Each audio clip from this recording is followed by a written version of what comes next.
Nobody wanted it. Airlines rejected it. The military almost gave up on it. And then, one desperate nation handed it a weapon, pointed it at the enemy, and watched it become something no one ever expected: a killer. But here's the part history never tells you. Before it became the Navy's most feared striker, it was sent on a mission so dangerous, so completely wrong for what it was built to do, that 10 out of 11 never came home. 10 out of 11. And the one pilot who made it back wished he hadn't. What happened inside that cockpit changed everything. Welcome to WW2 Ghost Wings, where the aircraft history forgot finally get to tell their story. Now, before we go any further, if you are new here and you look like someone who appreciates a real story, do this old channel a kindness, the way you would hold the door open for someone who has been walking a long time. Just press that subscribe button. It costs nothing, but it means everything to us. And tell us in the comments, where in this world are you watching from tonight? We have viewers from places that would surprise you, and every single location makes this community something special. Now, let us begin. In 1939, the Lockheed Aircraft Corporation believed it had built a winner. The aircraft was called the L-18 Lodestar, a twin-engine commercial airliner designed to carry passengers across the United States in speed and comfort. On paper, it looked competitive. Its two powerful Wright Cyclone engines gave it a strong cruising speed. Its cabin could seat a dozen or more passengers depending on configuration. Lockheed's engineers had invested serious time and serious money into making the Lodestar a genuine contender in the commercial aviation market. There was just one problem. The Douglas DC-3 already existed. And the DC-3 was not simply a better aircraft in a fair competition. It was already everywhere. Airlines across America had built their entire operation around it. Their mechanics knew it. Their pilots had trained on it. Their maintenance schedules were written for it. The Lodestar arrived into that market the way a new restaurant opens next door to an institution that has been feeding the neighborhood for 20 years. Technically impressive, commercially invisible. Orders trickled in from smaller regional carriers and a handful of international operators. But the volumes Lockheed had projected never materialized. The production line moved slowly. The revenue that was supposed to recover the development investment simply did not arrive. It was, by any honest measure, a commercial failure. But here is what made Lockheed's situation different from an ordinary business collapse. The engineers who built the Lodestar had not built a fragile aircraft. They had built something sturdy, reliable, and capable of carrying serious loads over serious distances. The commercial market had rejected it, but the aircraft itself had not failed. There is a distinction there that most people miss. A product can be sound and still be wrong for its market. A design can be genuinely capable and still find no buyers. These are not the same as failure of engineering. They are failures of timing, of positioning, of reading where the demand actually lives. Lockheed understood this, even if the understanding came too late to save the commercial program. They had an asset. The asset was real. The market for that asset simply did not yet exist in the place they had been looking. What nobody at Lockheed fully understood in 1939 was that the market they actually needed was about to tear the entire world apart. And when it did, the aircraft nobody wanted would suddenly become the aircraft everybody needed. There is a particular kind of tragedy that has no villain. No one made a corrupt decision. No one acted with malice. No one sabotaged the mission from the inside. And yet, 10 men did not come home. By 1942, the Ventura had crossed the Atlantic.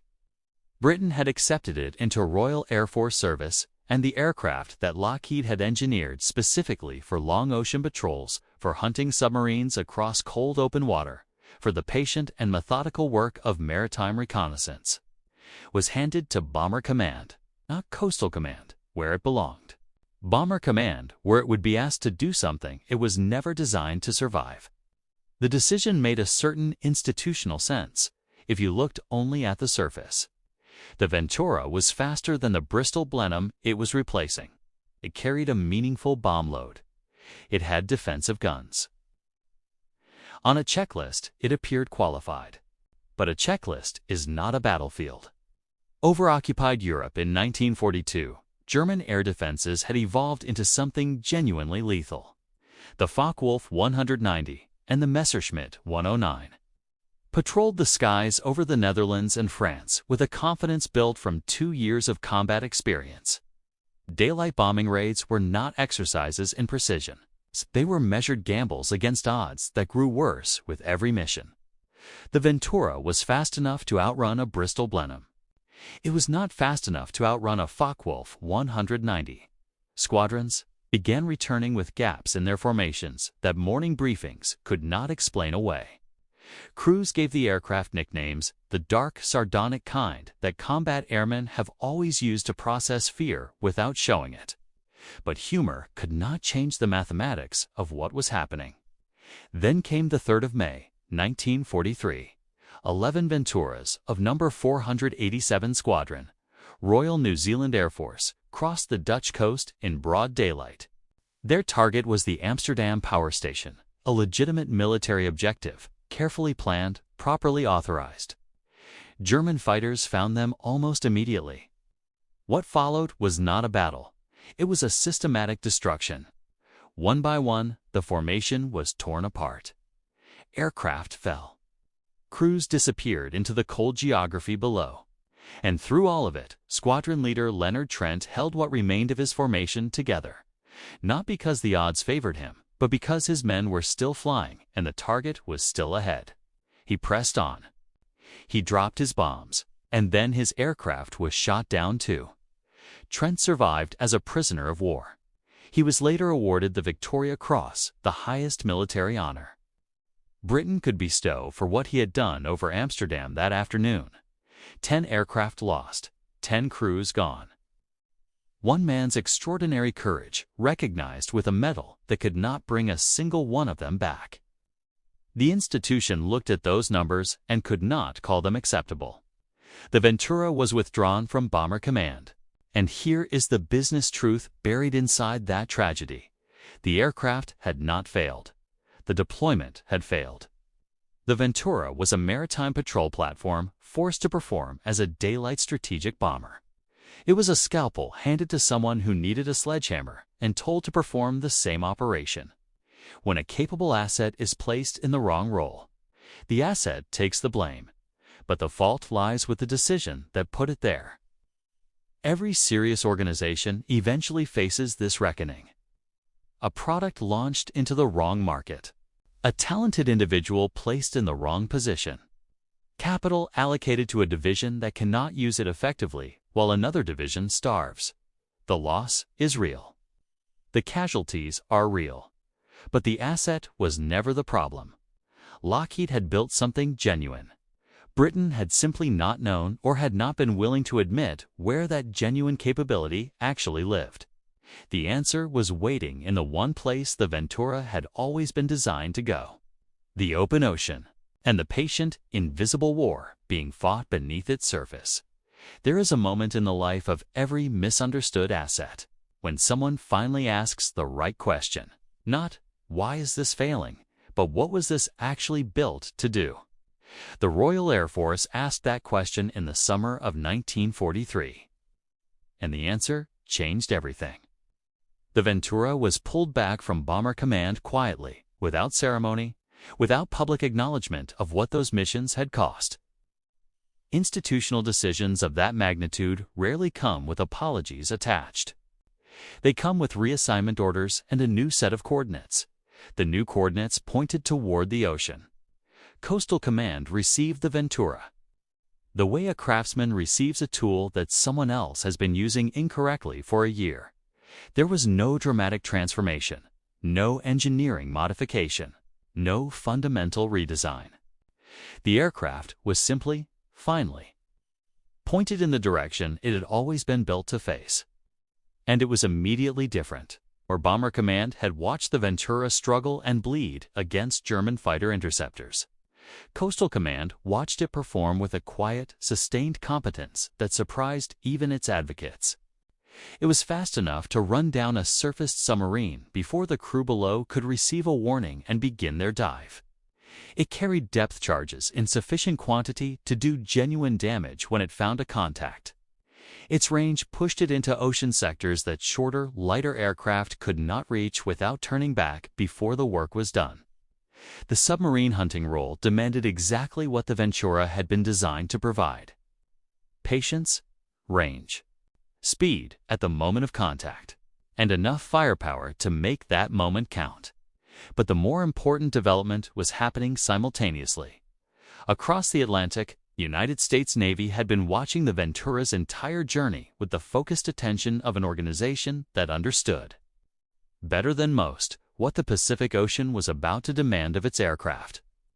In 1942, the Navy placed a substantial order for its own variant, designated the PV-1, and here is where the story moves from recovery to dominance.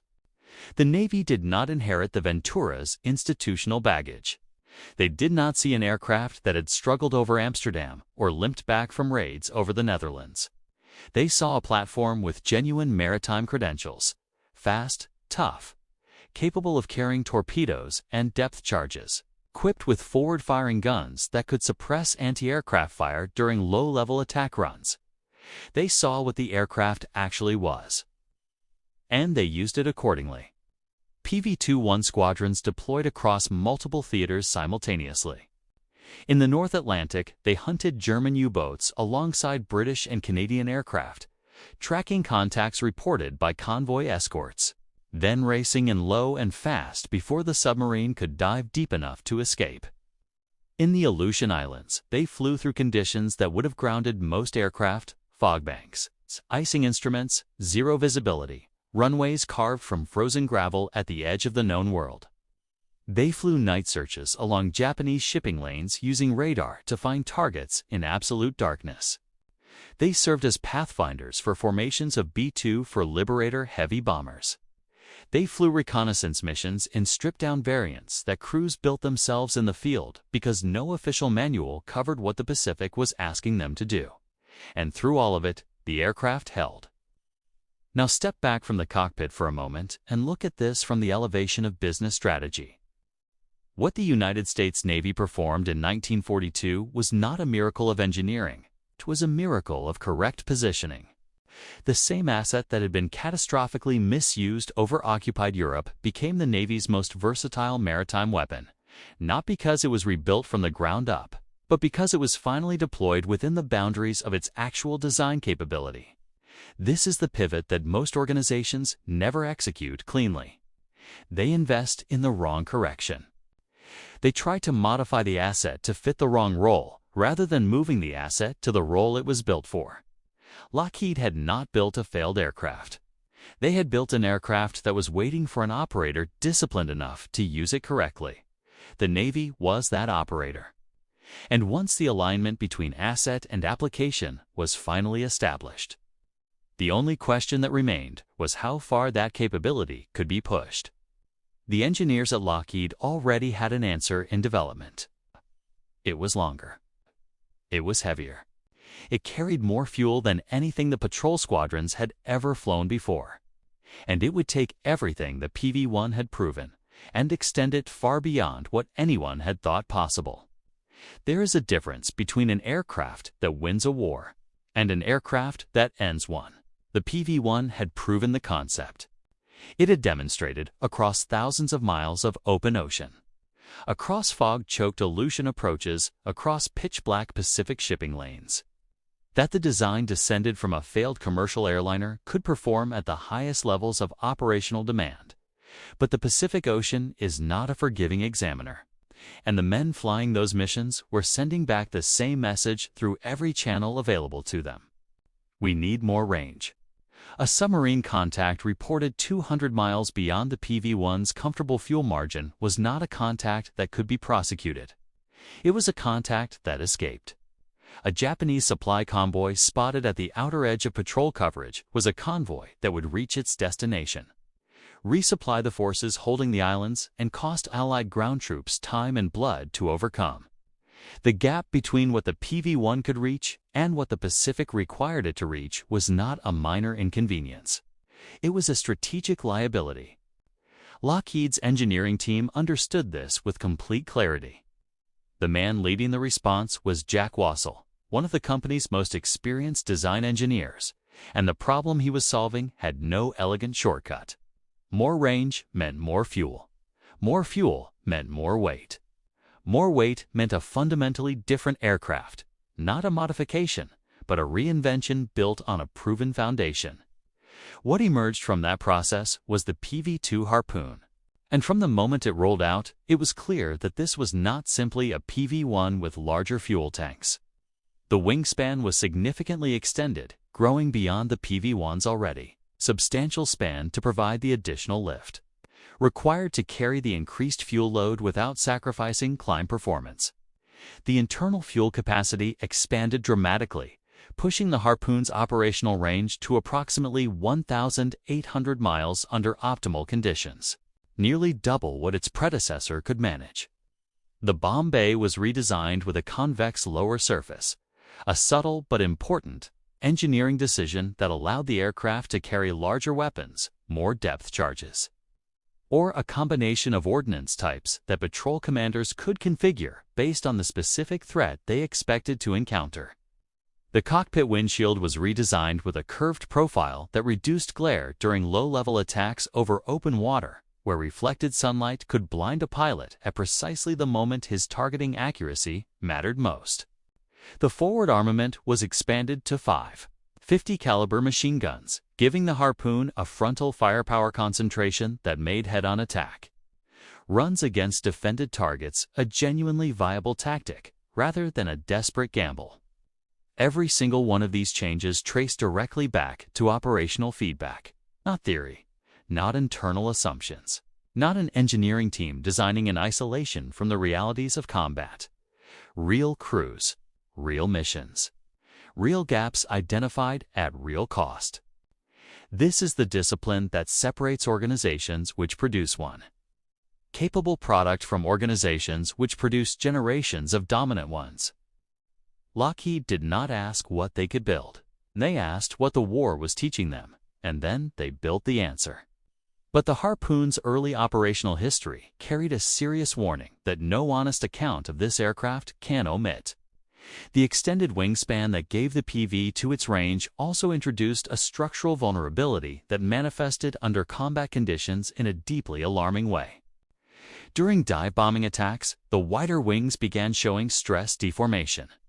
In several incidents, the damage was not cosmetic. Aircraft that had been delivering attacks from steep dive angles came back with wings that had visibly changed shape under the load. Some did not come back at all. The Navy issued immediate dive angle restrictions across the entire PV-2 fleet. Aircraft already delivered 2 forward bases in the Pacific were temporarily grounded while field modification kits were prepared and shipped. Ground crews working in tropical heat and monsoon rain installed reinforcement structures on wings that were already attached to aircraft that squadrons needed flying yesterday. It was an expensive, time-consuming, operationally disruptive correction. And it was handled with exactly the methodical discipline that the situation required. The reinforced wings proved thoroughly reliable.